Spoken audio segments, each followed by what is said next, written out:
Hi everybody, my name is Elizabeth and I'm a librarian here at the LSC Tomball Community Library. Welcome back to Baking is Making, the series where we only sometimes ever bake anything, but where we are always talking about food. No matter where you're from, your hometown, state, or region probably has made at least one absolutely iconic contribution to cuisine. My birthplace of Central Kentucky has actually made several. The most widely known is probably Kentucky Fried Chicken, but there are also several other hidden gems from Kentucky food history that you might not be as aware of. The lemon lime ginger ale hybrid of Ale 81 is the greatest soda ever made, in my humble opinion, and bourbon whiskey was invented about 45 minutes down the road from my hometown. But in also my opinion, Kentucky's greatest contribution to cuisine is something so iconic that I did not realize Kentucky ever created it: beer cheese. You may be as surprised as I was to hear that beer cheese was invented in Kentucky because it's such a stable fixture on the menus of brew pubs and pizza places across the country.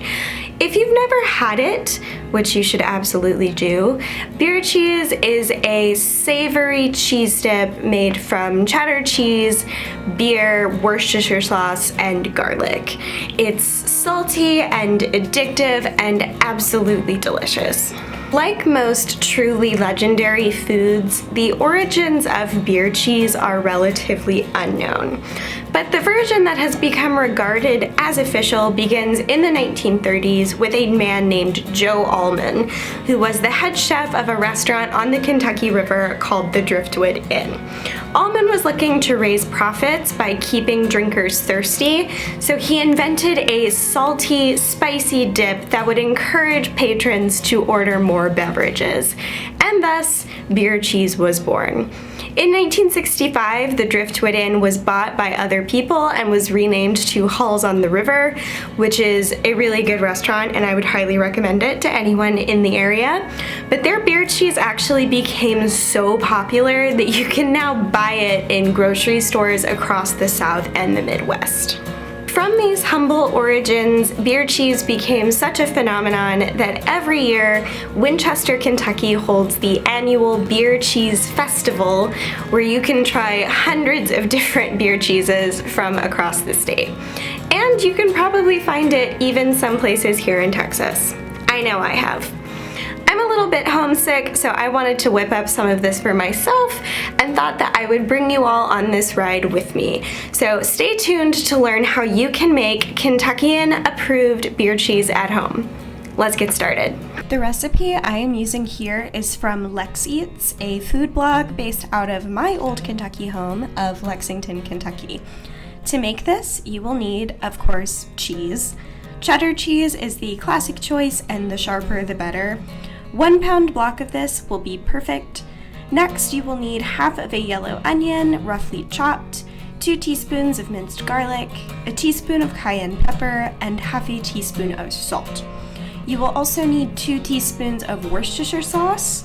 Now, Worcestershire sauce is actually a fish sauce made from anchovies, which means that it is not vegetarian. I am a pescatarian, which means I do eat seafood, so I'll be using the real deal here, but there are tons of recipes for vegetarian alternatives online, and you can even find vegetarian or vegan Worcestershire sauces in some health food stores.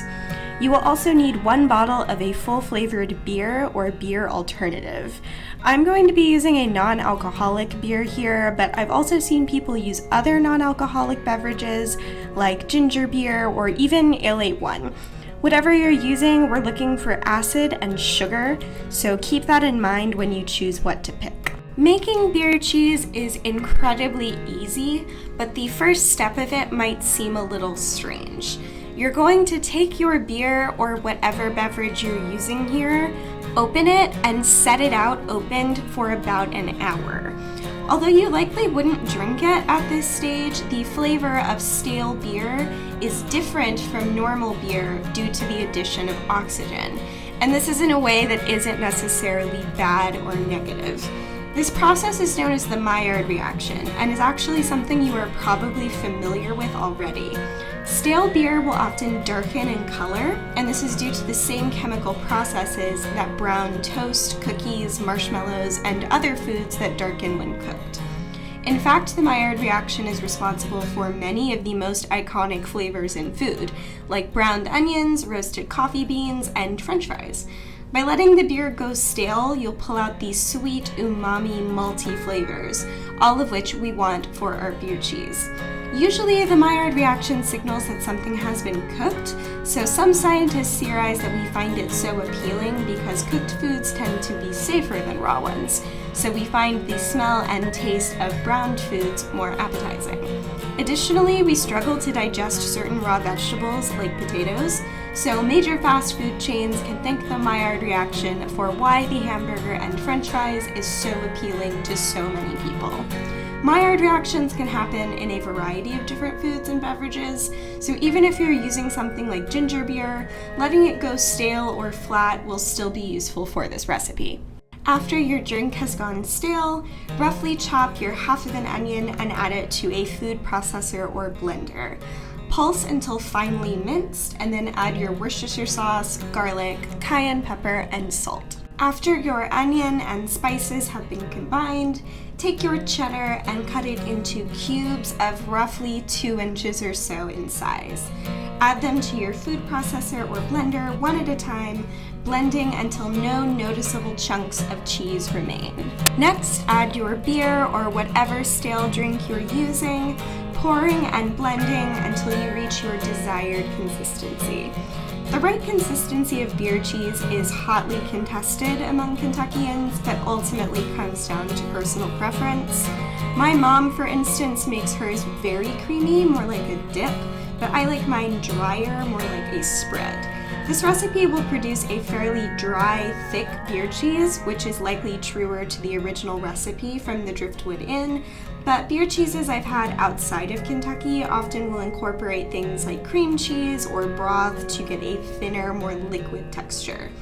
Ultimately, this is up to you, so just eyeball it until you reach a consistency that looks right to you and will satisfy your beer cheese needs. And then tinker with the ingredients and proportions if you want something a little different. Once you've got your finished beer cheese, you have a number of choices you can make on how you want to actually serve it. A lot of the beer cheese I've encountered outside of Kentucky have been served warm, but the traditional choice is cold, which is great because that means that you can eat it right away.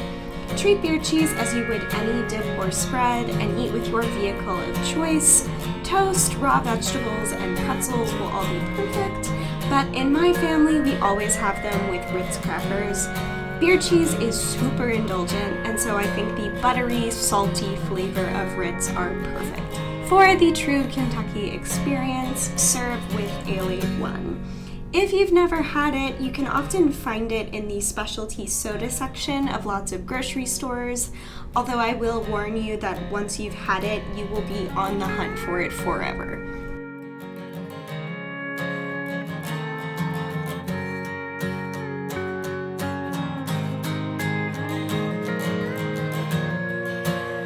Once you've made your authentic Kentucky beer cheese, I would recommend looking more into the cuisine of Kentucky. It has a unique food culture that combines influences from the South, Appalachia, Germany, the British Isles, and the many Native American and immigrant communities that have settled in the area across its history.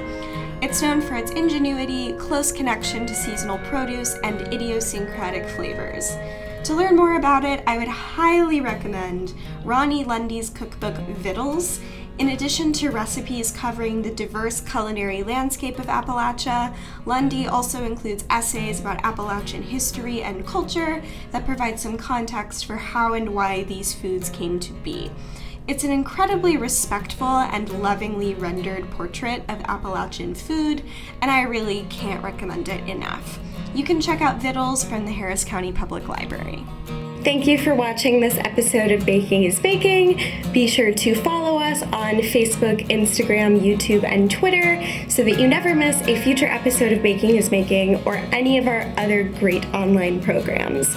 I'm really passionate about Appalachian food, so I was really excited to share a certified Kentucky classic with all of you, and maybe I'll try and find some more to do in the future. Thank you again for watching, and I will see you next time. Bye!